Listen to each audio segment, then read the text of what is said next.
Hey, what's going on? Welcome back to another broadcast, man. I pray all is well with you and your family.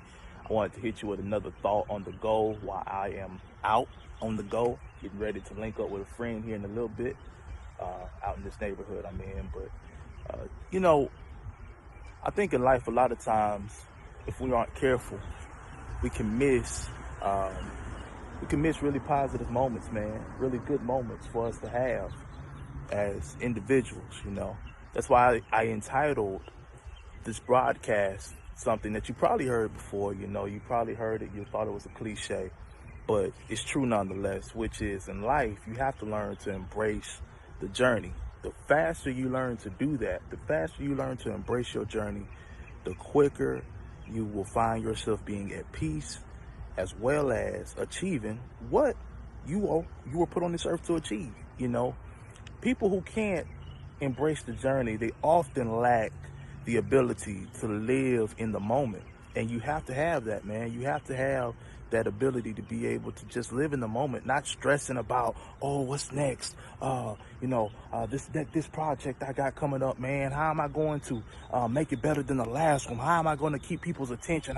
You can't get caught up in none of that nonsense, man. Instead, you have to begin to just embrace where you are, man, and be comfortable with that. Now, one thing I will tell you that some people may not tell you is that embracing the journey doesn't mean that you just become lazy. It doesn't mean that you know what I'm saying, you just kind of become nonchalant, but you are working. I'm talking about you're putting in the work, you're putting in the hours and your craft and what you feel God has placed you on this earth to do, but you are still not stressing over it, okay? You're trusting God, you're putting your faith, your hope, just everything is in the hands of the Lord, but you are still, putting your best foot forward. And when you can do that, you will find yourself, like I said, in life being at a lot more peace. We're to let the peace of God, which surpasses our understanding, by the way. The peace of God isn't something you get just when you figure out everything. I promise you, if you think that is the case, you are sadly mistaken. And I'm going to tell you, as a man of God, hey, that's flawed. That's flawed theology, okay?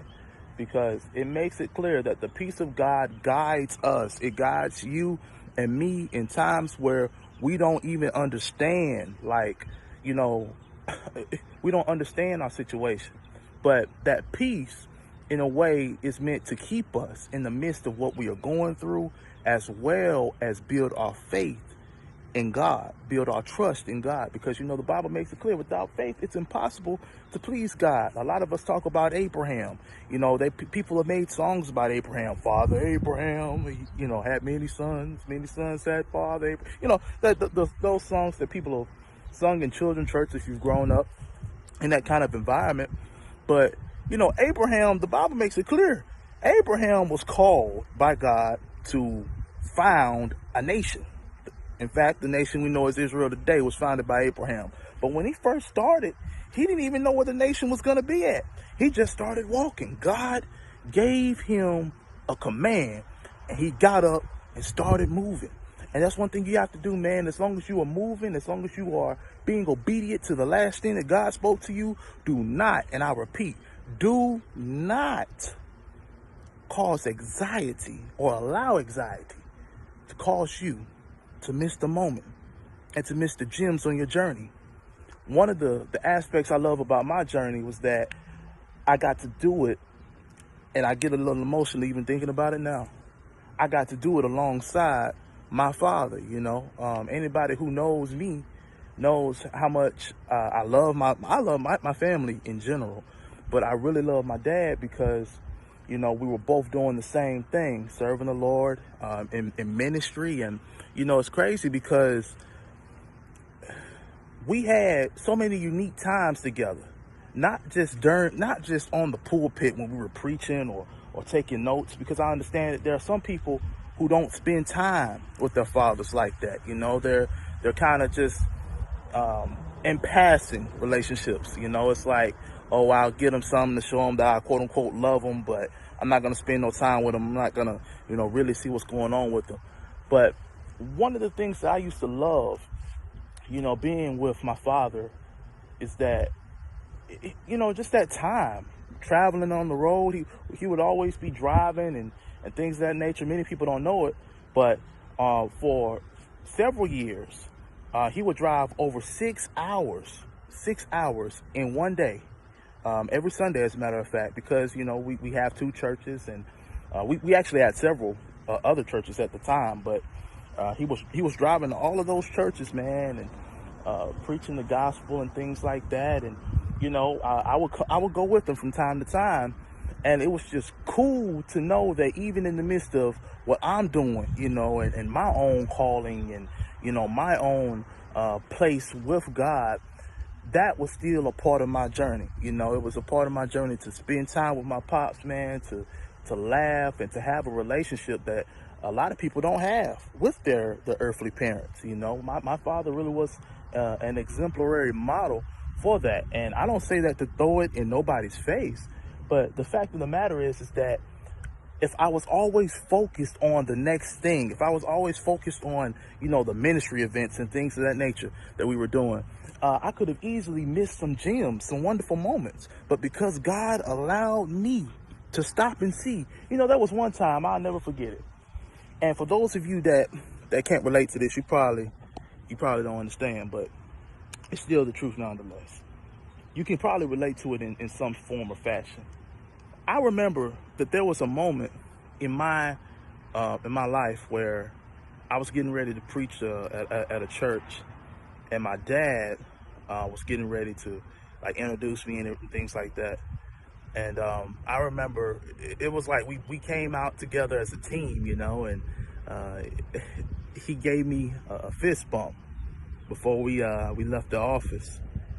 And it was just something about that moment. It was so natural. It was so beautiful, and just so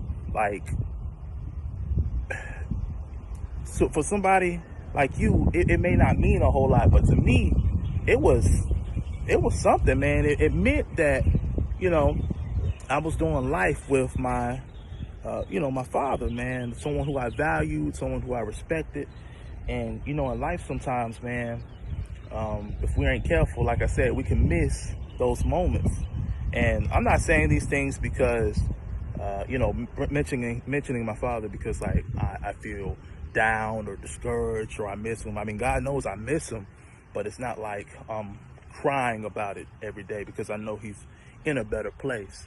But I simply just bring that up to you to allow you to, just be real with yourself. And it may not be time with your family. It could just be simply time just like this, man, enjoying nature. Like I'm outside right now, waiting to link up with my homeboy in this neighborhood, and everything. And it's crazy because it's beautiful right now in the midst of everything that's going on with this coronavirus, with the pandemic, with, people tripping and all this other stuff. Where I am currently at, man, it is wonderful.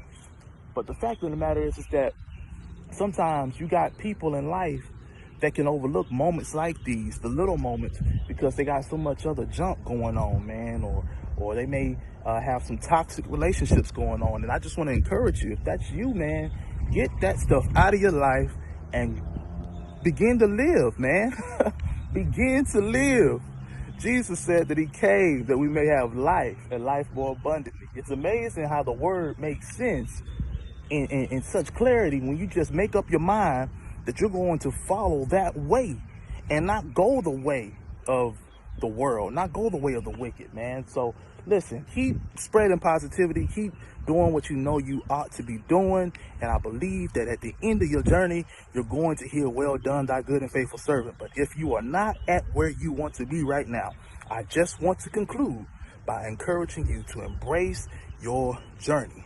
Embracing means working relentlessly and being obedient to what God told you to do, but also relying on his peace and cherishing the little moments